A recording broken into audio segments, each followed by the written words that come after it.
So, Critical Role, Campaign 3, Episode 3. Let's talk about it. So, yes, this is the next installment of my review series. I don't know if I'm going to do one every week. I might. There's some weeks I might not be able to, and I'll probably do a couple in a row. I'll do a cumulative review, maybe.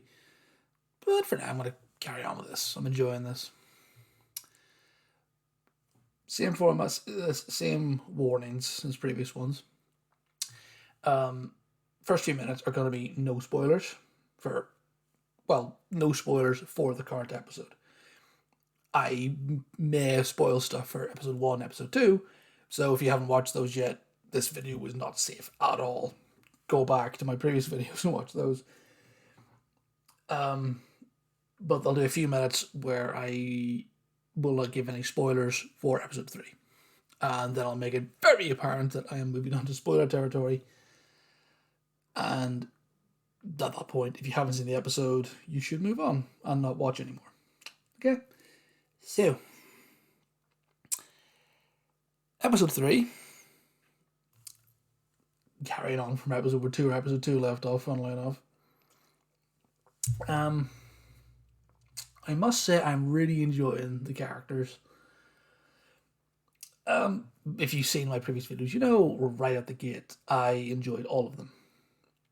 I didn't have an issue with any character. I don't have an issue with any character from Critical Role at all, to be honest. I don't think I found... Characters, no. Some of the things the characters have done in like one-shots and some things I've had issue with in the past. But with Campaign 3, so far I'm really enjoying it. It's only 3 episodes in, so we're just getting to know everybody. So everyone's getting a wee bit of a pass at the moment, I would say.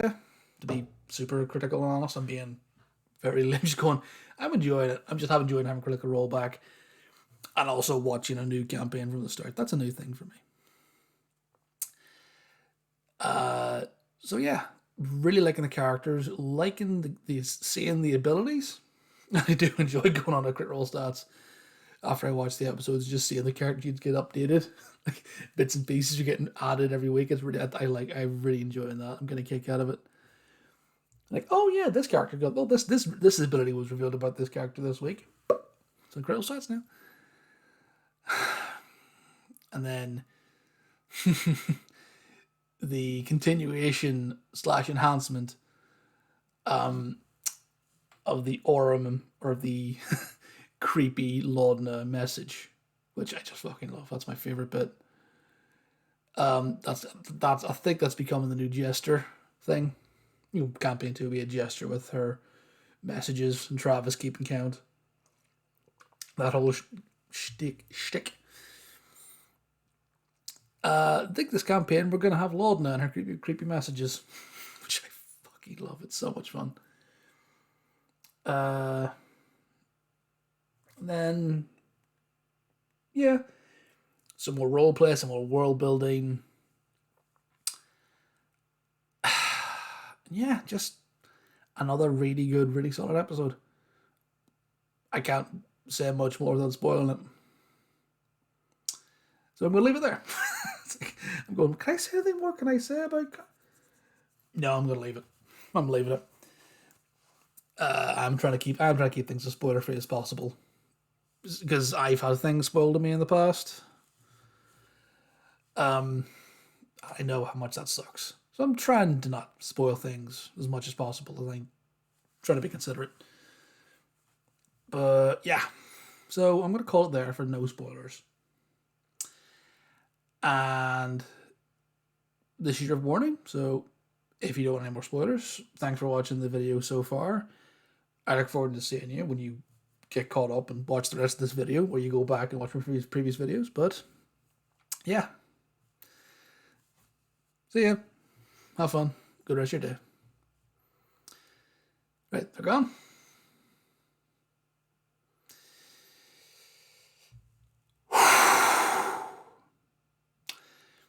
To quote a previous episode of Talks Machina, there was a question was asked in Talks Machina years ago. What the fuck, Matt? What the fuck? Why you gotta do Bertrand Bell dirty like that, huh? Why you gotta do him dirty like that? Oh my god, the fucking ending of that episode. And yes, I'm jumping in with that because I can't hold my pish. I cannot sit and talk about the rest of the episode without starting at the end. Because the death of Sir Bertrand Bell, that's a big fucking deal. That was the biggest campaign one callback that we had. And he's now lying, bleeding out in a gutter, in an alleyway somewhere in the middle of Dressar. He's not technical, he's not dead at the moment, but he's lying bleeding out. He's going to be making death save. He's dead, basically. This isn't some George R.R. Martin thing where if there's no body dead. No, he's dead. Because, holy fuck, that came out of nowhere from me. That really came out of nowhere.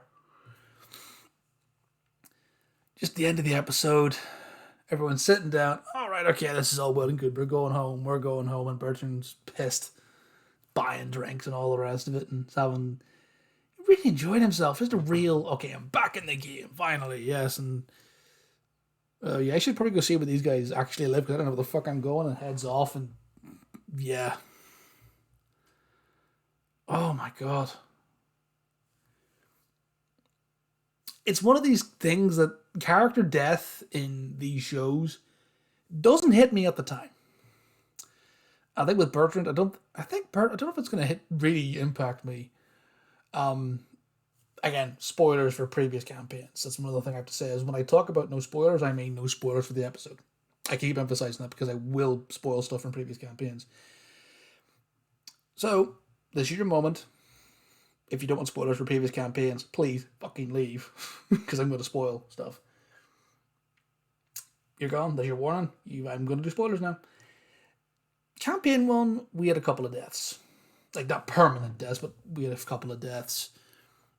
Was it Vex died, retrieving the Deathwalker's ward. Percy died, I think, twice. He died a couple of times, but I think once he was brought back immediately, and they had to do a resurrection ritual on him. That was post Ripley fight, that one. So that one kind of hit me, but then he got brought back.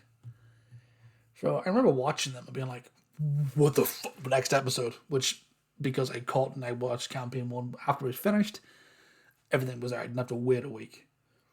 I can't imagine what that was like, having to wait a week to see if that was going to happen again.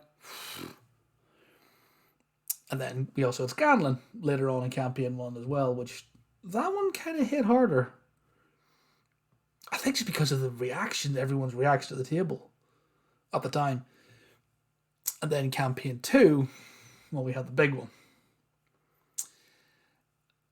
As far as I'm aware, well, it is the first permanent death. Well, I say permanent. Spoilers for campaign 2. The first party member death. Like, you are dead, and no one has Revivify, and no one can resurrect you. You are dead.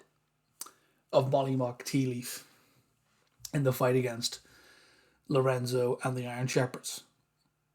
I remember watching this, and that got kind of spoiled for me because I didn't start watching campaign 2 for a while.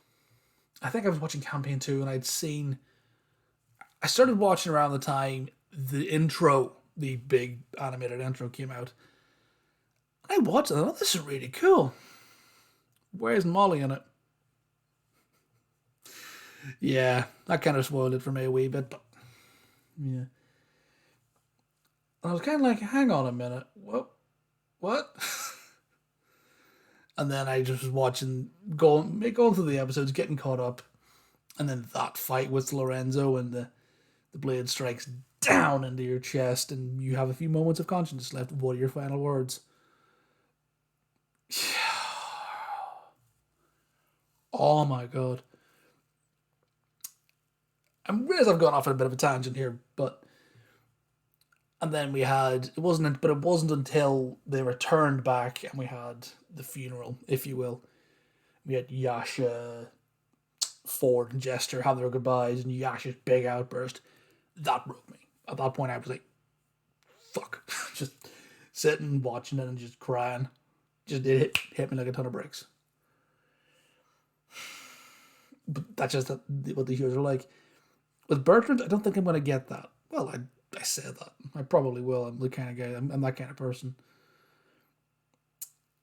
The party, when the party learns that Sir Bertrand Bell is dead, oof, that's gonna hit hard. Because one thing Critical Role does, the cast, they do death very well. They're very good at role playing it. And I know thus far in the campaign, Bertrand Bell has been kind of a punchline. Everything about it has been a bit of a joke. Not taken very seriously. He's like, during the fight in this episode, he attacked Dorian by mistake, in quotes. The old dottery fool attacks his own party member, and then he got bitch slapped. And in the previous episode, he's had a knife thrown at him, and he's had he's like drinks thrown on him, and he's you stupid dickhead, why aren't you fighting?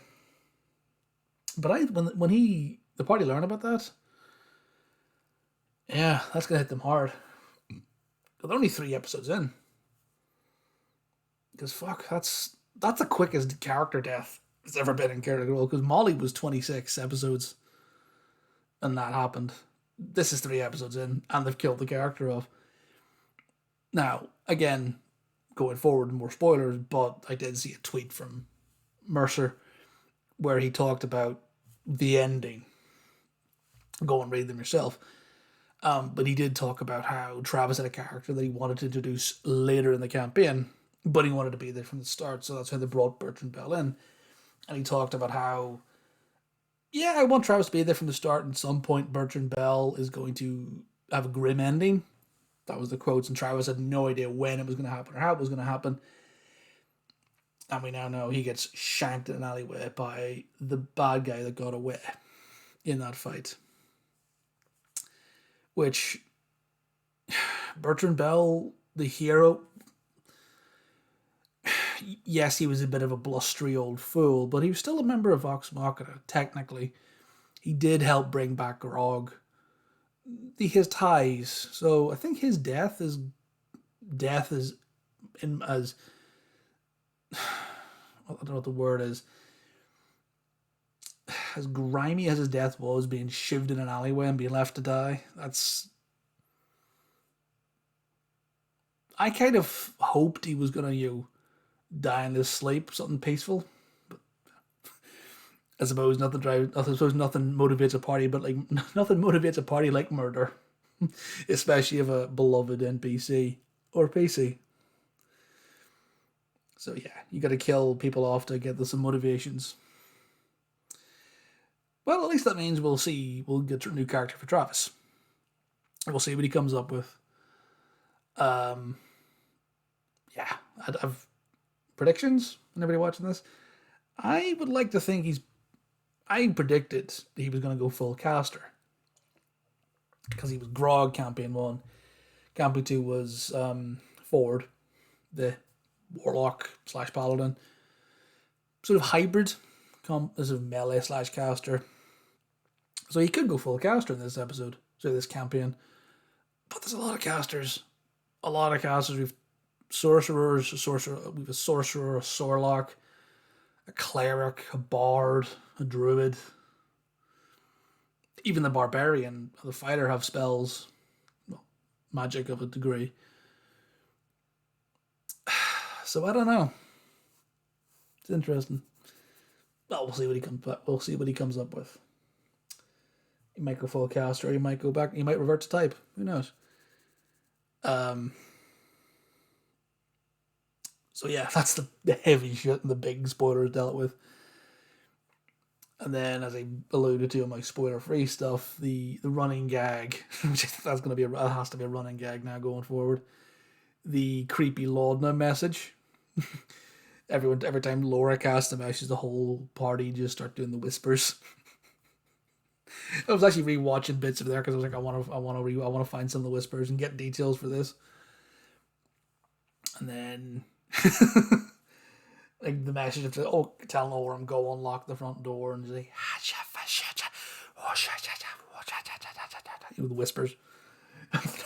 I don't know who it was, but it's sort of right at the end was like, okay, Lord, no, go check the front door, see if you can open that. Okay. And then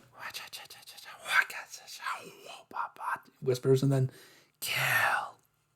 Somebody said kill. I had my headphones on. I was like, wait, what the fuck? I missed that previously. Yeah. That I'm looking forward to seeing the continuation of that running gag, and then also seeing how the party goes on with Lord Esteros and the camp and the contract that's going to get drawn up, and where they're going to go with the investigations. I don't know if the investigation into the warehouse that now seems to have hit a bit of a dead end at the moment. So we'll see what comes up with that, and how long the party are going to be in Dressar. I don't know how long, because Dressar seems like a pretty big place. So there's a lot that the party can do there to sort of build up from there and level up a bit, and then carry on for a while. And excuse me, by the way, maybe get to like level 5. I dare say when the party get to level 5, which is a big jump up for a lot of people, especially for Orm in the fighter, as he gets multi-attack. And I think some of the casters will get like level 3 spells and big stuff, and they'll start getting their stride at level 5. I think level 5 is going to be a big fight. There's going to be like a big boss fight at that point, and maybe then they'll move out Dressar at level 5, because that would, from his narrative standpoint, that kind of makes sense. You're a chunky party now at level 5. Is a bit of meat in the bones. Let's throw you guys out of the bird's nest and go explore Marquette. But we'll see. Really looking forward to seeing the rest of the campaign. Interested to see what Travis comes up with, and see how the cast and the campaign keeps going. But yeah, really enjoying it, and hope you guys are as well watching this too. So yeah, gonna call it there. So yeah. Until next week, guys, or until the next video, have fun, take care, and see ya.